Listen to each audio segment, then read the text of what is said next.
And now for a bombshell expose. Is there a deliberate attempt to create chaos and raise crime in Britain by deep state socialist groups like the Fabians? Let's get the thoughts of my panel, journalist and broadcaster Suzanne Evans, former Labour advisor, who, by the way, is also the current treasurer of the Fabian Society himself, and a former chairman, Paul Richards. I dragged him in especially for this berating tonight, and former Conservative advisor, Charlie Rowley. Well, Paul, we have to start with you, don't we?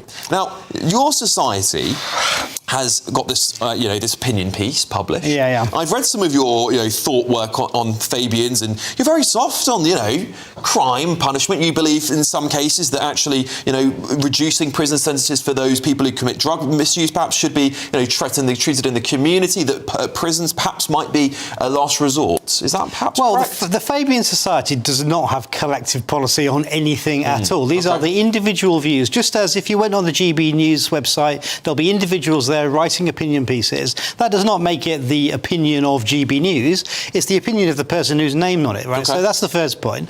My name is Michael. I'm an academic at Imperial College by day, and by evening, as it were, I'm very involved in the Fabian Society, including in this Fabian Economic and Finance Policy Group. Many of you will know that the Fabian Society is old and has been very influential. In fact, it was founded in 1884. The influence comes and goes, but is very measurable over time. We can measure quite easily that the Fabians have been very influential on political debate at important moments in British political history. The 1910s, the 1930s and 40s, the 1960s, the 1990s, and we would hope now. And historians, including myself, typically think of Fabian influence on the Labour Party, though there is a smaller research strand, lesser known, that also looks at the Fabian impact on the Liberal Party and even on the Conservative Party, which most people find a little surprising. But we also have influenced not just debate, but actual policy formulation, which is what we're here to do today. Secondly, if we were secretly running the government, I think we'd be doing a better job, frankly. I don't know. You tell me, would you? Well, we're not, I can say. We've been around since 1884 as a Fabian Society, and we've never had so much attention as right now, but it is not a shadowy sect. Why is your logo a wolf in sheep's clothing? It's not. It's an absolute myth. What is it? That logo of the wolf in sheep's clothing was an Edwardian joke by a couple of undergraduates that somehow on the internet now is being our logo, but absolutely isn't the logo at all. This is the shield. This is their coat of arms. Can you tell me what that is? That is a wolf in sheep's clothing. Now, why would you have that as your logo? I want to show you a picture of Tony Blair. Now, this is Tony Blair, and he's standing in front of a window.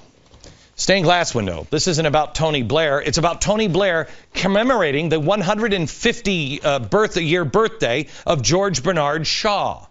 The window that he's standing next to, can we pull a cleaner copy up or not?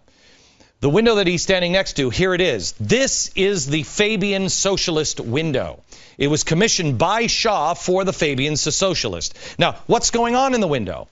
Well, they are fanning the flames with the bellows, and they are reshaping the world. They're helping to build a new world. How are they doing that? With hammers. Somehow on the internet now is being our logo, but absolutely isn't the logo at all. It was for a long time a tortoise, believe it or not, on the Aesop's fable of the tortoise and the hare. In other words, slow reform gets you there faster than slow rushing reform around. towards communism, perhaps. Towards a more egalitarian society. But anyway, at the moment we don't have a logo, so there's no logo. Sorry. Right. You got rid of it quickly, eh? There's another logo of the Fabian Socialist. It is this, the turtle, with the words underneath, "When I strike hard." A turtle isn't exactly used as a common animal for imagery. Why the turtle? Because it's slow, steady. They make progress. And when they strike, it is the doctrine of inevitability of gradualism.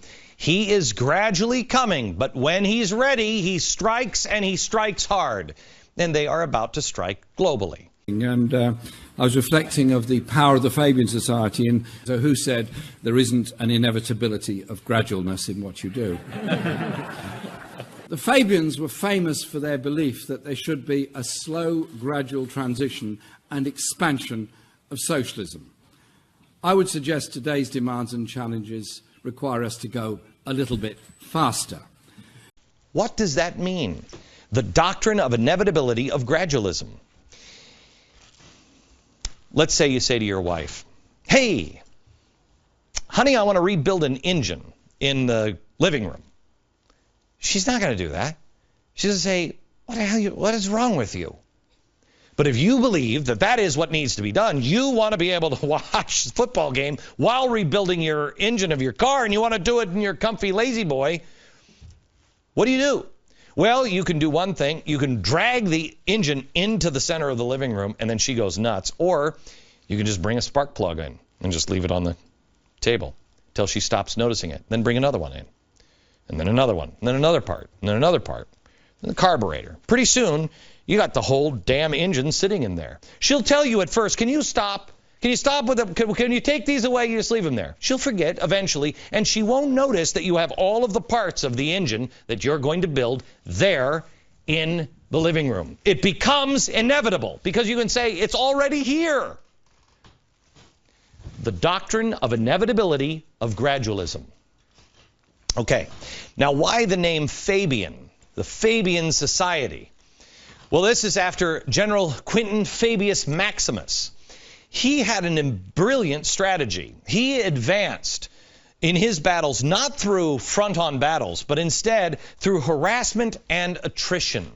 In other words, he wore everybody out, almost like overwhelm your opponents, overwhelm the system. He would just constantly wear them out and just hit them, little ones, hit them, until finally they were just worn out from the harassment. And then it became inevitable. If you look at the stained glass window and you see here, remold it nearer to the heart's desire. I was curious about that. What is that? Well, what is that line from? Well, it's a line from Omar Khayyam.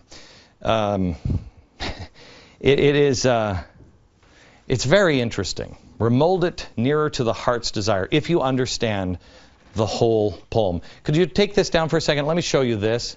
Let me show you the wolf in sheep's clothing. There it is, wolf in sheep's clothing. This is the Fabian Society, FS, Fabian Society shield. It is a wolf with sheepskin covered. Now, why would you do that if you were a happy place? Above the globe is that. The window is now on display at the London School of Economics, which was founded by 4 Fabians, including Sidney and Beatrice Webb. Now, I want to show you the rest of this poem.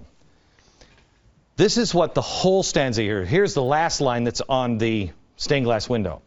"Ah, love, could thou and I with fate conspire to grasp this sorry scheme of things entire? Would we not shatter it to bits and then remold it nearer to the heart's desire?" So, could you and I conspire with fate to grasp this sorry scheme of things entire and then shatter it to bits and remold it nearer to the heart's desire? And, we just walked into the lobby. The place was open. They don't have anybody checking you or anything. It's a school. And we went up to the 3rd or the 4th floor, I don't remember which, into the library where it was on display. And we walked in and we were able to film at the real Fabian Socialist stained glass window. It was designed in 1910 to commemorate the Fabian Society, and they made it into a stained glass. And for a long time, it was in the Webb's household, Beatrice and Sidney Webb. And they brought it to the London School of Economics and put it on display where we got to see it. But when it was reintroduced, Prime Minister Tony Blair gave a speech and was part of a ceremony praising the history of the Fabians and where the Labour Party was going moving forward, because Tony Blair himself is a Fabian socialist. He's an official member of the Fabian Society, the organization we also saw in the city, which takes its roots from this wolf in sheep's clothing, opiate of the masses, collectivism, New World Order society.